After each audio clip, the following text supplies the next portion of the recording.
da pergunta 12. Quem lembra o que a gente estudou na pergunta 12?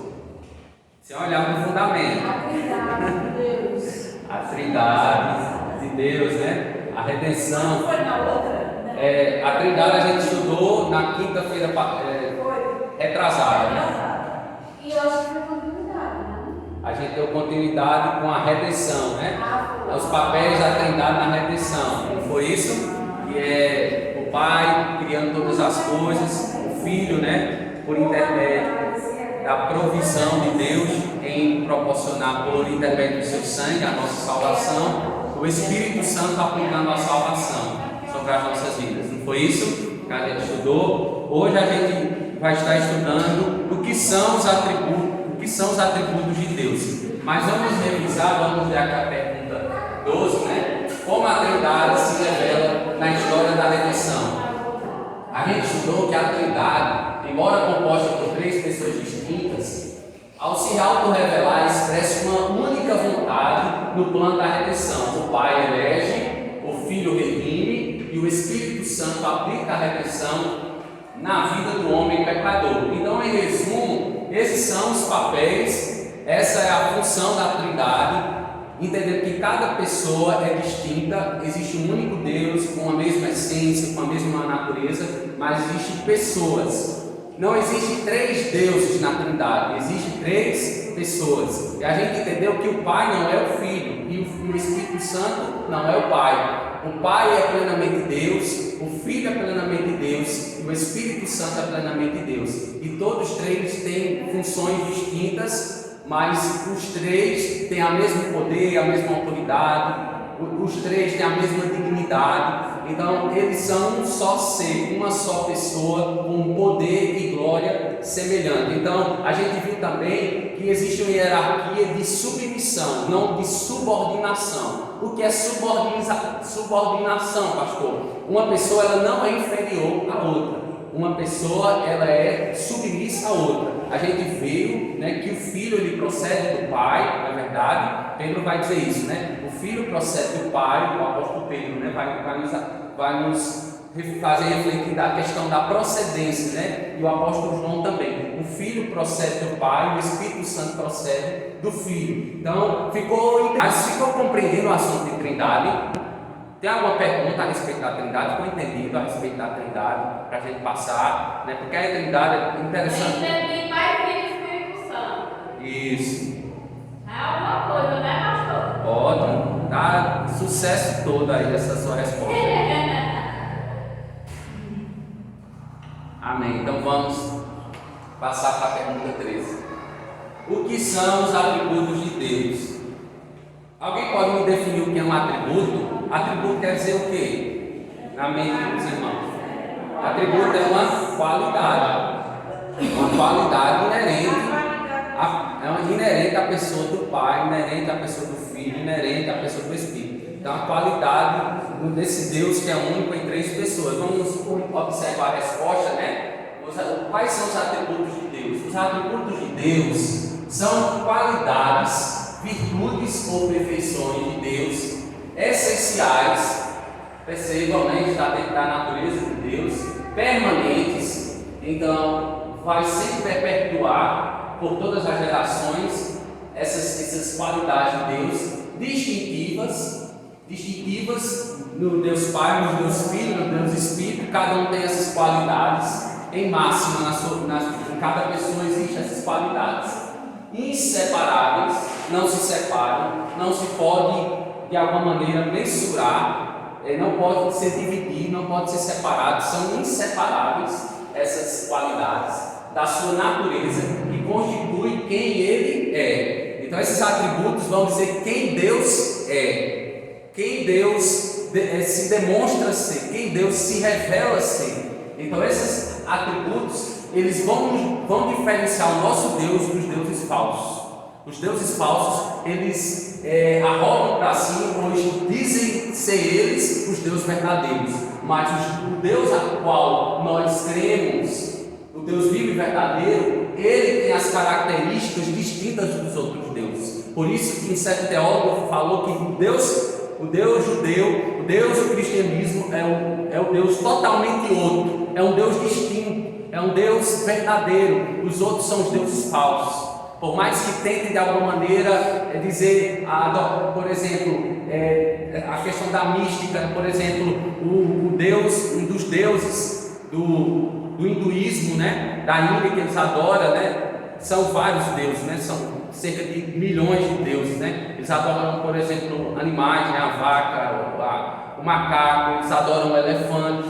Então, eles adoram a lua, adoram o sol. Então, eles se perdem na adoração, procuram alguma coisa na criação para adorar. Então, todos esses deuses caem por terra, porque o Deus que criou todos eles é o Deus dos céus, né? Que está acima dos céus. Então, o Deus que a gente adora está acima da criação, está acima do que Ele revelou por intermédio da Sua palavra, está acima da história, está acima do ser humano e de tudo que Ele criou. Irmã José ia perguntar. Por que tem gente que acha que Deus é o sol? É o sol? O Deus que a gente adora é um Deus único, mas que é em três pessoas. Três pessoas distintas: Deus Pai, Deus Filho e Deus Espírito Santo. Deus Sol, que ela está perguntando. Deus Sol. Porque tem gente que eu já vi gente que eu não aguento sol nem de longe. Eu digo que não aguento tanto sol na minha vida. O Deus Sol é um Deus adorado, né? Por algumas nações, como o Deus Árvore também. Então tem toda espécie de título de Deus, né, na face da terra. Mas o Deus Criador é o Deus que a gente tem que adorar. Amém? É uma coisa espiritual, né, pastor? Isso, Deus é Espírito, a gente não consegue ver o Deus, mas cremos, né, nele. Ele é invisível, ele é Espírito, mas nós cremos nele pela fé. Então, Deuteronômio capítulo 10, versículo 14. Vou pedir para a José Santos abrir, por favor, irmã. Vou pedir para outro irmão abrir primeiro livro de Reis, capítulo 8, versículo 27. Vou pedir para a irmã Armana abrir esse texto. Jó, capítulo 41, versículo 11. Vou pedir para a irmãzinha abrir, por favor. Irmãzinha, abra aí, por favor. Jó 41, verso 11. E o outro texto é Salmos 148, verso 4. Vou pedir para a irmã Marciana abrir, por favor. Malaquias 3, 6. Por favor, irmã Sandra. Malaquias 3, 6. Vamos observar a leitura dos irmãos desses textos para que a gente possa ter uma prova bíblica do que a gente está estudando.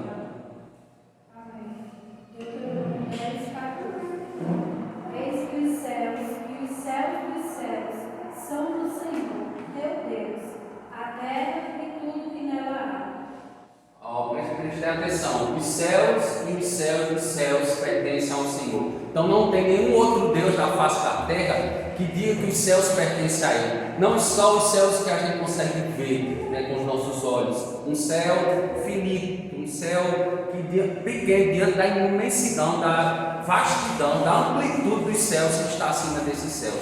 Então esse Deus, ele diz que os céus que estão acima desses céus me pertencem. A outra citação, por favor, primeiro livro de Reis 8, 27. Mas na verdade, habitaria Deus na terra, e eis que os céus, e até o céu dos céus, que não poderiam conter, quanto menos esta casa que eu tenho edificado. Perceba quão grande é o nosso Deus. Ele pergunta: acaso a terra poderia ser a minha habitação, ser a minha morada? Não tem como conter, a terra não tem como conter, o universo não tem como conter o ser de Deus. O ser de Deus, ele é imenso, ele é imensurável. O ser de Deus, ele está acima da criação. O ser de Deus, como Paulo vai dizer, a glória de Deus, o firmamento anuncia o poder das suas mãos. Os lugares estão cheios da glória de Deus, estão repletos, estão transbordantes da presença de Deus. Então Deus, ele não pode ser fechado em uma caixa, né? Deus, ele é totalmente outro, ele é pleno em liberdade, a sua liberdade é sem fim, ele é um Deus poderoso. Então muitas vezes a gente quer colocar Deus dentro de uma caixa, né? Quer aprisionar Deus muitas vezes com alguns pensamentos, né? Algumas doutrinas, querem fechar Deus dentro daquela caixa, mas esse Deus que a gente serve é um Deus que está além das quatro paredes, é um Deus que está além do universo, é um Deus que está além do que pensamos, é um Deus que está além dos nossos pensamentos, muitas vezes da nossa maneira de ver, que é pequena, que é finita, que não se iguala, não se compara com os pensamentos do Senhor. Por isso que Isaías vai dizer que os pensamentos, os planos do Senhor são mais relevados que os nossos, porque ele estava tentando compreender nesse texto da imensidão do ser de Deus, de quão Ele é grande, quão nós somos pequenos, quão miseráveis somos diante da imensidão do ser de Deus. Outra citação, por favor, Jó 41, verso 11. Quem primeiro me deu a mim, para que eu haja de retribuir, por tudo quanto existe debaixo de todo o céu é meu. Ele está afirmando novamente, através do sábio Jó, tudo debaixo dos céus me pertence a mim. A terra, toda a porção de terra seca pertence a mim, os oceanos pertencem a mim.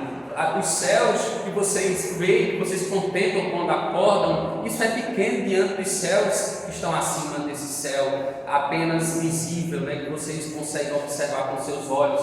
Então Deus, Ele sempre está dizendo, são declarações, a gente vê de Gênesis a Apocalipse, dizendo que este Deus, Ele é superior aos deuses criados pelas mãos humanas. Salmos 148, verso 4, vai dizer o que o salmista? Louvai os céus dos céus, e as águas que estão acima do firmamento. Louvai os céus dos céus, louvai a criação perfeita do Senhor, porque Deus criou todas as coisas.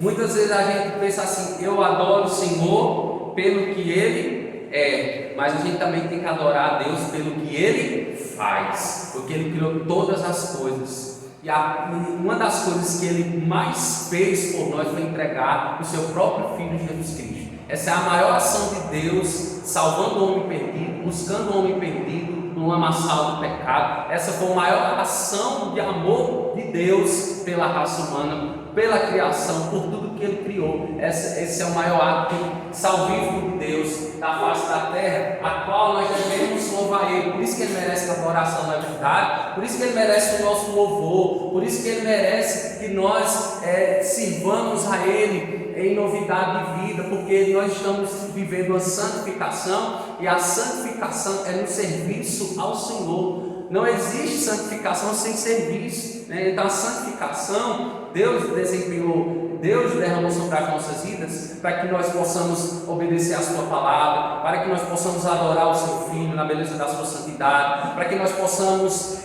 louvar Ele com unidade e estar vivendo em novidade de vida. Foi para isso, né? Louvar a Deus. Vamos ver o que Malaquias 3:6 vai dizer também. Malaquias 3:6. Porque o Senhor não muda, por isso vós, ó filhos de Jacó, não sois consumidos. Esse texto aí, a gente pode correlacionar ele à lamentação de Jeremias, né? 3:23, que diz que as misericórdias do Senhor são causa de não sermos consumidos. Grande é a sua fidelidade. Ele está dizendo, eu, Israel, eu não mudo. Perceba a declaração de Deus. Eu, Senhor, não mudo. Eu não tenho sombra nenhuma de variação. O homem, ele muda, ele é mutável. Eu tenho uma mentalidade hoje. Daqui a 10 anos eu vou ter outra mentalidade. Mas a mente do Senhor, ela continua sempre constante, não tem nenhuma variação, não tem nada de mudança, nada de acréscimo. Aquilo que Deus é no passado, Ele vai continuar sendo hoje e será eternamente. Então Deus, por isso que Ele é imutável, né? A sua imutabilidade é o caráter de Deus que não muda. O que Ele disse na sua palavra, as profecias bíblicas, o seu cumprimento, tanto no Antigo quanto no Novo Testamento, vão se cumprir. As palavras dessa profecia elas irão se cumprir. Aquilo que ainda falta se cumprir em Apocalipse vai se cumprir. Já se cumpriu de forma pontual, mas de forma gradual e contínua, vai continuar de forma cabal, tudo vai se cumprir. Então o ser humano, ele fala alguma coisa hoje, mas amanhã às vezes esquece, né? Mas o Deus que nos salvou, o Deus que disse assim: eu te salvei, irmã Nança, é o Deus que continua até o final da vida da irmã Nança dizendo: eu te salvei. Não há condenação para os cristãos em Cristo Jesus. Então é o Deus que tem uma aliança de salvação comigo e com você, e é o Deus que leva a sério, amém? Muitas vezes a gente não leva a sério a aliança que o Senhor fez conosco, mas Deus leva a sério a aliança que Ele fez conosco. É uma aliança inquebrável, porque é uma aliança de sangue, amém? É a aliança de sangue, do sangue de um justo, de um puro, né? De um santo Jesus, o Cordeiro de Deus que tirou o pecado do mundo. Então é esse Deus que a gente observa dentro dos seus atributos, das suas qualidades, que estão dentro da sua natureza, e dando continuidade à natureza dos atributos do Deus triuno, do Deus, quando essa palavra triuno significa o Deus da Trindade, né? Deus Pai, Deus Filho, Deus Espírito Santo. E para compreendermos a relação entre Deus e a criação, é importante compreender sua natureza. Quando falamos dos atributos de Deus, estamos nos referindo àquelas qualidades de Deus que constituem o que Ele é, as suas características da sua natureza. Note que estamos aqui nos referindo aos atos, melhor dizendo, que não estamos aqui nos referindo aos atos que Deus realiza, tais como criar, guiar e preservar, nem aos papéis correspondentes que desempenham Criador, guia e preservador. Aqui são atos de Deus que Ele realiza. A pergunta aqui, ela não está se referindo ao que Deus realiza, mas o que Deus é sobre todas as coisas. É o sobre o que Deus é. Vocês não estão entendendo? Essa pergunta não é o que o Deus faz, o que Deus realiza, mas o que de fato Ele é. Esses atributos, essas qualidades são inerentes à natureza de Deus. O que Ele compartilha com o Filho, o que Ele compartilha com o Espírito Santo. Então as três pessoas da Trindade, elas compartilham dessas qualidades, entendendo que cada uma tem uma função distinta, diferente uma da outra, para que as três exerçam o domínio, o governo total do mundo, né? Criado por Ele mesmo, para a sua glória, para a glória da Santíssima Trindade. Então, meus amados, os atributos são qualidades do Deus único, que tem suas características distintas, características essas diferentes nas pessoas da Trindade, ou seja, os atos, né, extremamente específicos de cada membro da Trindade. Então nós estamos estudando os atributos deste Deus que é único, tem três pessoas, desse Deus que é santo, desse Deus que um outro atributo é a sua justiça, um outro atributo é a sua bondade. Tem atributos que Ele compartilha com o ser humano, são chamados atributos comunicáveis. A gente tem uma expressão de amor pelo nosso próximo, e essa expressão de amor que eu tenho pelo meu próximo vem de Deus. Você sabia que a expressão de amor que você tem pelo seu próximo vem de Deus? A forma como você ama seu esposo vem de Deus. A forma como você ama seu filho vem de Deus. Deus compartilha a você esse atributo. Deus compartilha a você essa qualidade. Tem atributos que são incomunicáveis, que pertencem somente a Deus, que é a questão da imutabilidade. O ser humano ele não muda, Deus ele é imutável. Então isso faz parte da sua natureza. Deus é eterno? É eterno. A nossa alma ela é eterna, sim, e ela passará a eternidade juntamente com Deus, gozando da presença de Deus. Deus não nos fez, Deus criou a alma, o espírito para ser eternos, para estarem na sua presença pelos séculos dos séculos. Amém? Então, dando continuidade, uma das grandezas de Deus, uma das grandes qualidades de Deus é a sua espiritualidade. João vai dizer que Deus é Espírito. Então, entre os mais básicos dos atributos da grandeza de Deus está o fato de que Ele é Espírito. Ele é Espírito, ou seja, Ele não é composto de matéria e não pode e não possui uma natureza física. Isso é afirmado com maior clareza por Jesus em João capítulo 4, versículo 24, que diz o seguinte: Deus é Espírito, e importa que os seus adoradores o adorem em espírito e em verdade. Também está implícito, em várias referências à sua invisibilidade. Vamos abrir, por favor, abram as suas Bíblias. 1 João capítulo 1, versículo 18. João capítulo 1, versículo 18, que diz o seguinte: ninguém jamais viu a Deus, mas o Deus unigênito que está junto do Pai o tornou conhecido. Então a maior expressão exata da majestade de Deus é o Filho unigênito. A maior expressão que Deus existe é o próprio Filho. Quando abram a Hebreus para a gente ver a expressão exata do ser de Deus, aquele que compartilhou da divindade do Pai. Hebreus, alguém abre por favor para mim, Hebreus capítulo 1, Hebreus verso 3, leia por favor para mim. Ele é o esplendor da glória e a expressão exata do seu ser, sustentado todas as coisas pela palavra do seu poder. Depois de ter feito a purificação dos pecados, assentou-se à direita da majestade das alturas. De quem o escritor aos Hebreus está se referindo? Jesus. Jesus, ele é a expressão exata, ele é a imagem exata do ser de Deus. 1 Timóteo, capítulo 1, verso 17. 1 Timóteo, primeira carta de Paulo a Timóteo, capítulo 1, versículo 17. Diz o seguinte: ao Rei eterno, Deus único, imortal, invisível, seja honra e glória para todos sempre. Amém. O Deus que é eterno, o Deus que é imortal, o Deus que é invisível, é o Deus que Paulo está descrevendo aí na primeira carta de Paulo a Timóteo, capítulo 1, versículo 17. Alguém abra aí capítulo 6, leia para mim o verso 15 e o 16 de 1 Timóteo. 1 Timóteo capítulo 6, verso 15 e 16. Vamos ver algumas referências para a gente ficar sempre respaldado biblicamente com aquilo que a gente está ensinando.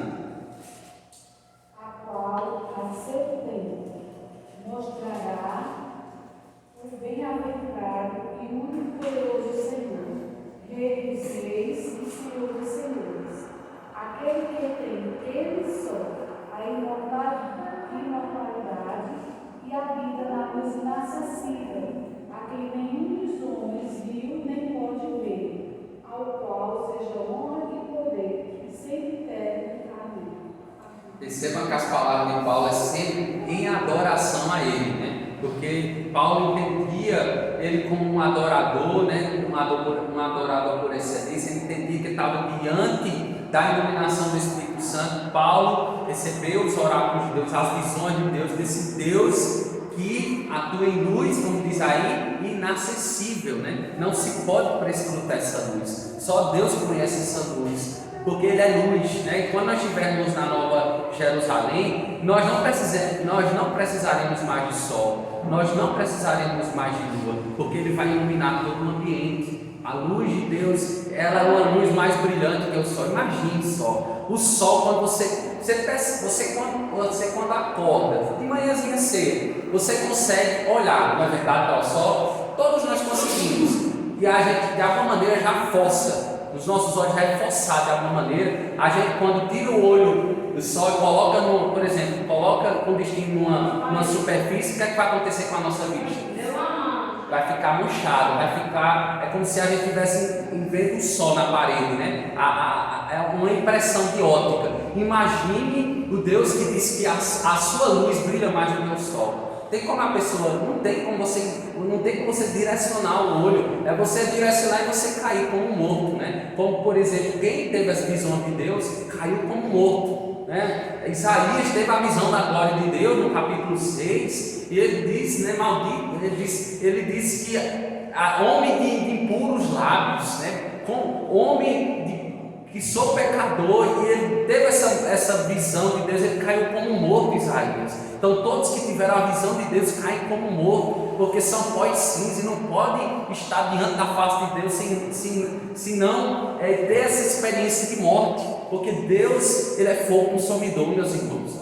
O Deus que servimos, o Deus a qual nós adoramos é o Deus que tem olhos como chama de fogo, é um Deus que está, que tem um poder que a gente não consegue calcular, é incalculável o poder de Deus. A gente entende um pouquinho do poder de Deus, aquilo que Ele revelou na sua palavra, mas existe muito mais, muito além disso, que a mente humana não consegue compreender, não tem estrutura para compreender a imensidão do ser de Deus. Isso é maravilhoso a gente entender isso, que uma das grandezas de Deus é a sua espiritualidade. Uma outra grandeza de Deus é a vida, é uma grandeza de Deus, é uma qualidade de Deus. O Deus que eu sigo, o Deus que vocês servem, é um Deus vivo, amém? É um Deus verdadeiro, é um Deus que não morreu, não conhece a morte, né? Ele mesmo antes de passar pela morte, ele disse: Pai, eu entrego meu espírito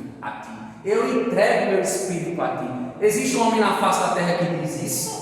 Que tem esse poder, essa autoridade de entregar o Espírito ao Pai? Somente Jesus. Ele era plenamente Deus e plenamente homem. Nenhum homem da face da terra tem essa autoridade de entregar o Espírito ao Pai, porque nós não temos autoridade sobre a morte, nós não temos autoridade sobre a vida, só Deus tem essa autoridade. É tanto que no canto de Ana, né, ela deixa isso bem claro, né? Ela adora o nome do Senhor, ela vai dizer que Deus é Deus a qual Ana adorava, é o Deus que faz nascer e faz descer a sepultura. Ana entendeu a realidade desse Deus, né, a qual ela adorava, desse Deus que a vida pertence a Ele e a morte também pertence às suas mãos. Então, um outro atributo de grandeza é o fato de Deus estar vivo, amém? Deus está vivo, Ele é caracterizado pela vida. Isso é afirmado na Escritura de várias maneiras e é encontrado na afirmação de que Ele é seu próprio nome. Ele diz: eu sou o que sou, né? Êxodo 3:14 diz que Ele é um Deus vivo. Em Hebreus capítulo 11, versículo 6, afirma que é necessário que aquele que se aproxima de Deus, vamos lá, creia que Ele existe e que se torna galardoador dos que o buscam. Desse modo, a existência é vista como um dos aspectos mais básicos de sua natureza. É um Deus vivo, não é um Deus morto, é um Deus que nós adoramos. Buda, né, por exemplo, você for lá no lugar onde eles foram depositados seus corpos, né, não existe mais pó, não existe mais cinza, né, mas Jesus, né, nunca, no terceiro dia o corpo de Jesus já foi tirado da onde ele foi colocado, né, naquela tumba fria e vazia. Mas outros deuses, né, que são adorados, venerados, todos passaram pela morte, mas não foram ressurretos. Cristo foi o único que foi ressurreto. Cristo foi o único que apareceu aos seus discípulos, né? Cerca de 90, 120 pessoas Jesus apareceu. Por exemplo, os discípulos a caminho de Emaús, né?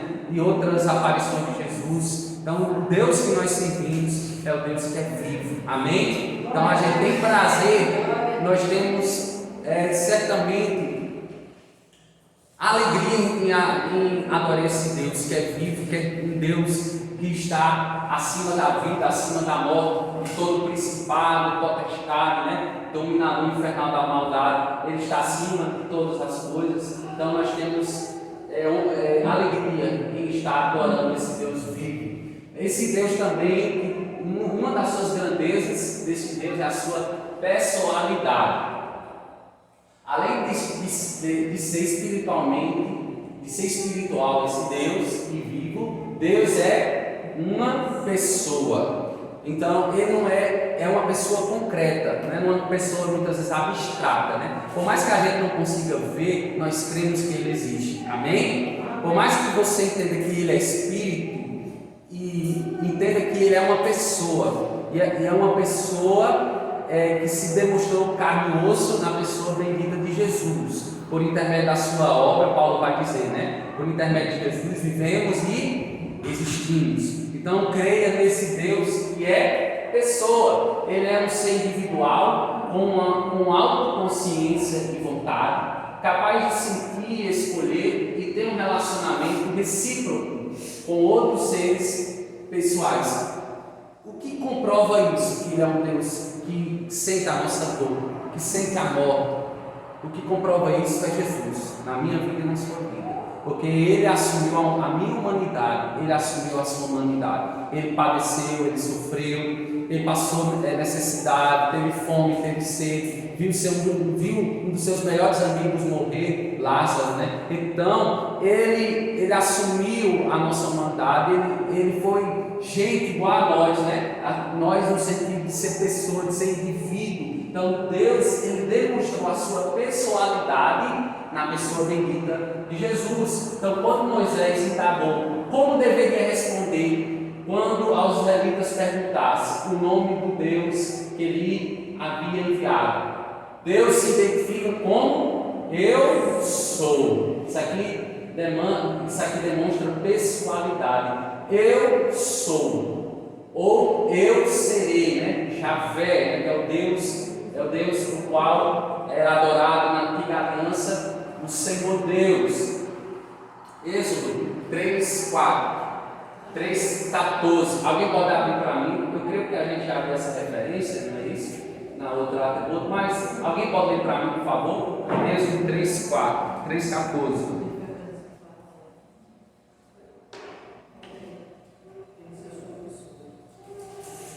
Demonstra pessoalidade. Eu sou o que sou, eu sempre serei o que eu sou, né? É o Deus totalmente outro, né? Não existe nenhum Deus que diz eu sou o que sou, né? Disse Deus a Moisés: eu sou quem sou. Disse mais: assim dirá você de Israel: eu sou, me enviou a vós. Amém. Eu sou, me enviou a vós, né? Para trazer palavras, assim, os mandamentos, os decretos do Senhor. A gente vê desse modo, ele demonstra, né, que ele não é um ser abstrato, ele é uma pessoa, né, como falei, como nós já refletimos, né, igualmente para invocá-lo. Perceba aí a invocação do nome do Senhor. Abram aí, Gênesis 4, versículo 26. Quem abrir primeiro pode ler. Gênesis 4, 26.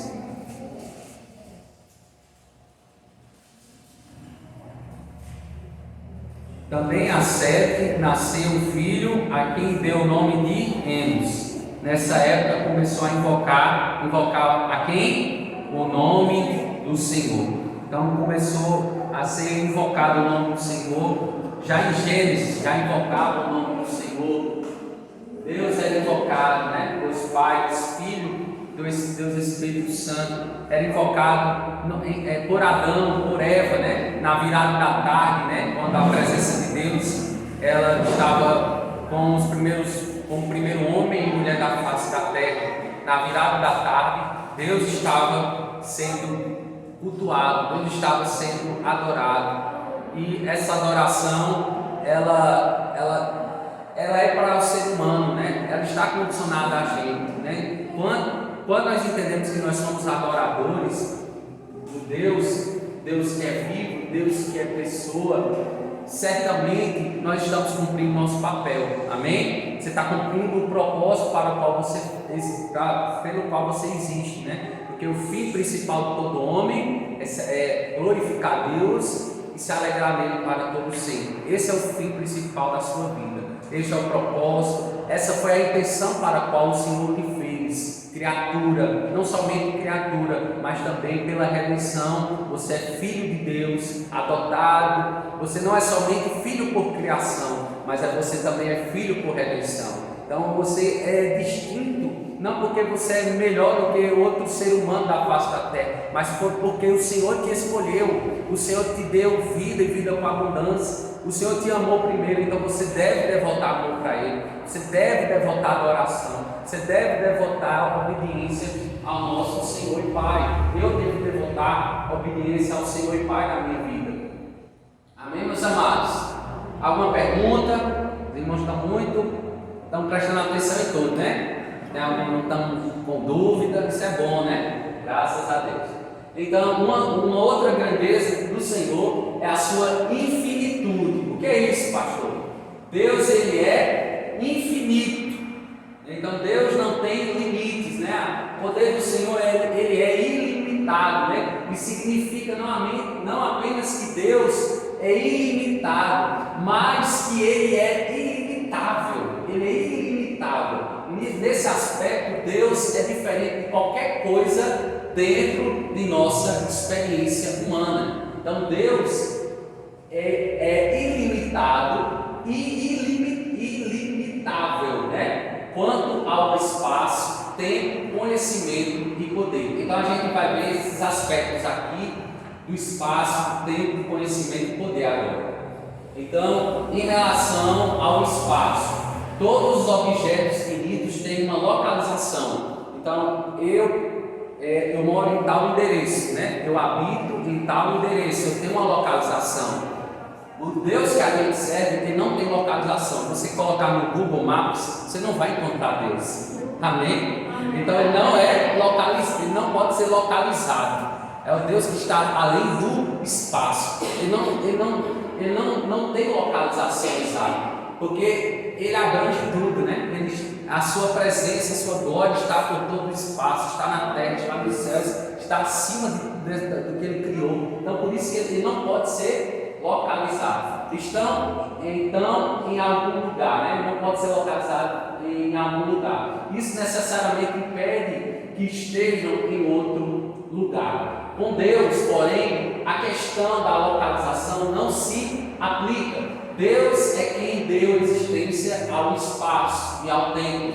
Ele existia antes de haver espaço. Ele não pode ser localizado em um ponto determinado. Considere aqui a afirmação de Paulo de que Deus não habita em santuários feitos por mãos ou feitos por homens, porque Ele é o Senhor do céu e da terra. Ele fez o mundo e tudo que nele há. Vamos abrir Atos dos Apóstolos 17. Leia, por favor, alguém leia para mim, por favor. Atos dos Apóstolos, capítulo 17, versos 24 e 25. Quem abriu aí primeiro, pode ler, por favor.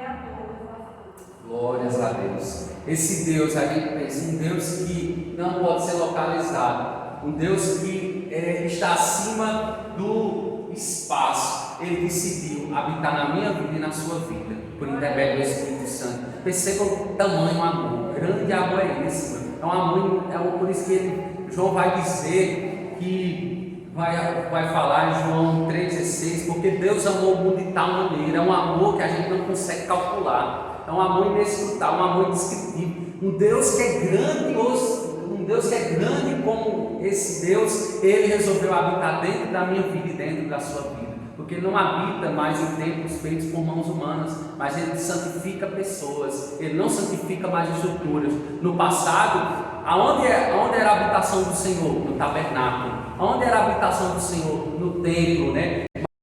Hoje Ele não habita mais estruturas, em objetos, Ele habita e santifica pessoas, onde Ele escolhe, onde Ele separa, e vai dizer, aqueles ali são povo de propriedade exclusiva minha. Eu vou guiar este povo com o Espírito Santo da verdade, que o mundo não pode receber, mas eu lhes dou por muita graça por mim, e por muita misericórdia, e esse povo vai me adorar, e esse povo vai me cultuar, vai prestar culto a mim. Então Deus ele nos escolheu para prestação de culto, para que nossa vida seja uma expressão, seja um sacrifício vivo e agradável a Ele. Esse Deus, Ele é um Deus distinto, é um Deus que a mente humana não pode compreender totalmente, nunca será conhecido totalmente. Então esse Deus ele está acima do espaço, esse Deus também está acima do tempo, né? O passado, o presente, o futuro, ele está acima do tempo.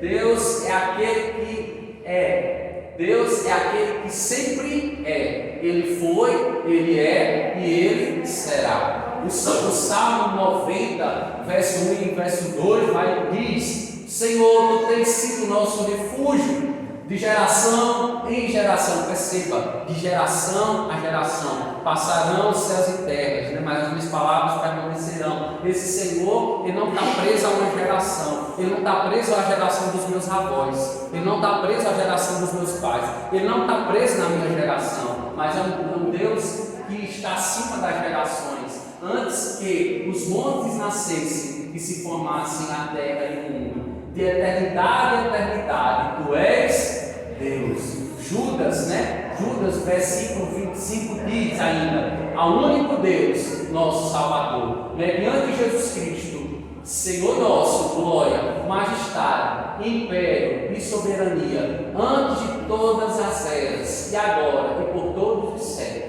Percebam grande esse Deus que não está limitado ao tempo.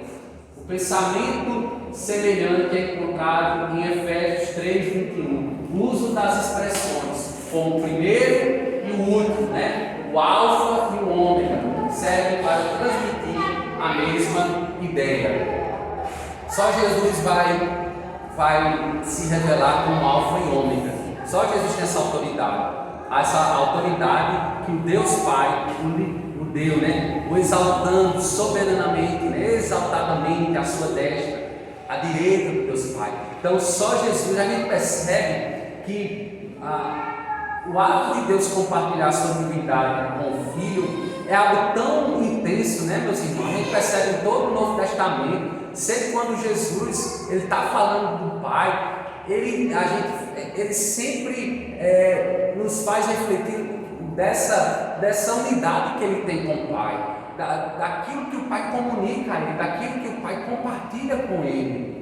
Porque ele foi obediente, né? Ele passou por um estágio de humilhação que foi necessário, amém? Muitas vezes a gente não quer ser humilhado, não é verdade? Porque humilhação nos fere, porque uma humilhação nos entristece. Mas se Jesus for humilhado, nós também seremos e passaremos por humilhações, para que um dia também o Senhor nos exalte. Porque aqueles que vivem de maneira exaltada, soberba, altiva, o Senhor vai fazer o que com estes? Vai abater, porque os orgulhosos serão abatidos, mas os humilhados serão exaltados. Então Deus, Ele permitiu que Jesus passasse por um estágio de humilhação, mas Jesus também, agora e por toda a eternidade, vai estar exaltado, vai estar sendo adorado com o Pai, na beleza da sua santidade. Então, meus amados irmãos, a grandeza de Deus está acima do espaço, a grandeza de Deus está acima do tempo. Ficou alguma dúvida referente ao tempo? Não? Vamos passar. Conhecimento. Uma outra grandeza de Deus é o conhecimento. Então, a infinitude de Deus também pode ser considerada no que diz respeito aos objetos de conhecimento. Seu entendimento é incomensurável. Alguém pode abrir para mim, por favor? Salmos 145, verso 5. Alguém, por favor, abra para mim? Texto. Verso 5. 147, verso 5. 147, verso 5, né? Isso. Grande é o Senhor e muito poderoso. O seu entendimento não se pode medir. O seu entendimento, o seu conhecimento, a maneira de nós compreendermos Deus é uma maneira que ele revelou por intermédio da sua palavra, mas existe muito além disso, né, do que ele revelou. 66 livros, né? 39 no Antigo, 27 no Novo, 66 livros. Esses 66 livros são inspirados, são suficientes. Então está aqui a maneira de nós nos conformarmos à imagem de Jesus e vivermos, né, para a glória de Deus. Então o que ele revelou para nós está aqui, amém? E nada além disso a gente tem que colocar, ou de alguma maneira comparar, fazer comparação, porque o texto ele já foi nos dado para que nós possamos viver novidade de vida, para que nós possamos obedecer ao Senhor. E interessante que Jesus disse que nenhum pardal, né, desse jeito que Jesus falou, nenhum pardal pode cair ao chão sem o consentimento do Pai, né? Mateus capítulo 10, verso 29, e que até mesmo os cabelos da cabeça dos discípulos estão todos contados. Ele sabe a quantidade de fios de cabelo que há na nossa cabeça, ele sabe a quantidade de grãos de areia que existe, né, no oceano. É um Deus grande, né? Ele sabe a quantidade de estrelas, ele deu nome, existe nome para todos os luminares, né? Ele deu nome a cada um. Só o Deus que criou é quem sabe dar nome, é o Deus que conhece todas as coisas. Então esse Deus que somos todos completamente transparentes, o que é isso? Ele nos conhece de dentro para fora, é o único Deus que passa um raio-x, né? Sabe o que está dentro da nossa alma, sabe o que está dentro das nossas entranhas, aquilo que está profundo. Ele conhece o nosso coração, ele prescruta o nosso ser, ele nos esquadrinha, é o que o salmista vai falar, né? Que ele esquadrinha o nosso coração, que ele sabe qual é a minha necessidade, que ele sabe qual é a tua necessidade. Então é esse Deus pessoal, esse Deus imanente, né? Esse Deus de perto, que está pertinho de nós, mas é o Deus que também está muito longe de nós, está acima das constelações, está acima do universo. Então a terra é estrado, né, pelos seus pés, né? A terra não pode conter o poder de Deus. Então esse Deus, meus amados, a cada dia a gente tem que ter entusiasmo de estudar a respeito do ser de Deus. Isso deve gerar adoração, isso deve gerar nas nossas vidas obediência. Alguém lê para mim, por favor, Hebreus 4:13. Hebreus 4:13. Ele nos vê e nos conhece totalmente.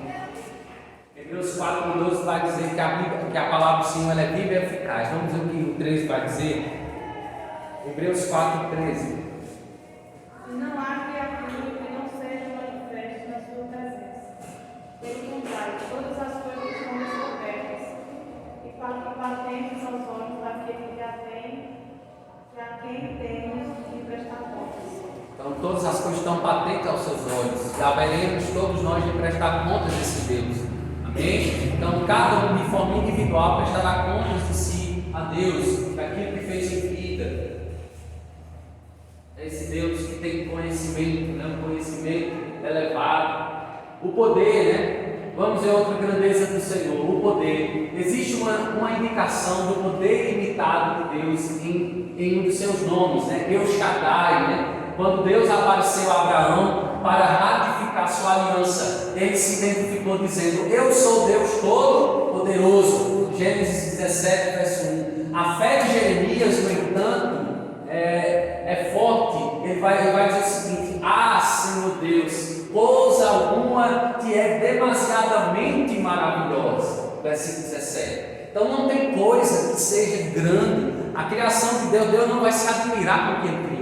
Não existe nada daquilo que Ele criou que Ele fique admirado, porque dele pertence toda grandiosidade, dele pertence toda maravilha. Tudo que Deus criou, nada que Deus criou, e a gente percebe que a criação é muito bela. E perceba uma criação que não era manchada pelo pecado inicialmente. Perceba a exuberância que era a criação. E Deus vai recriar tudo, amém? Deus vai restaurar tudo, vai ser tudo restaurado.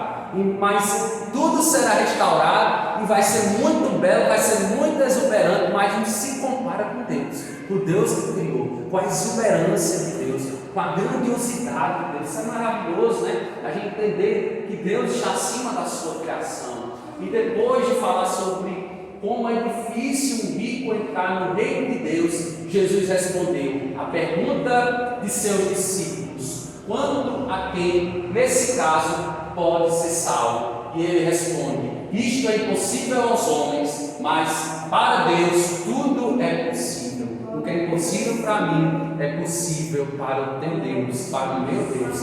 É possível, Ele é o Deus dos impossíveis. Ele é o Deus grande em poder. Ele é chamado El Shaddai, o Todo-Poderoso.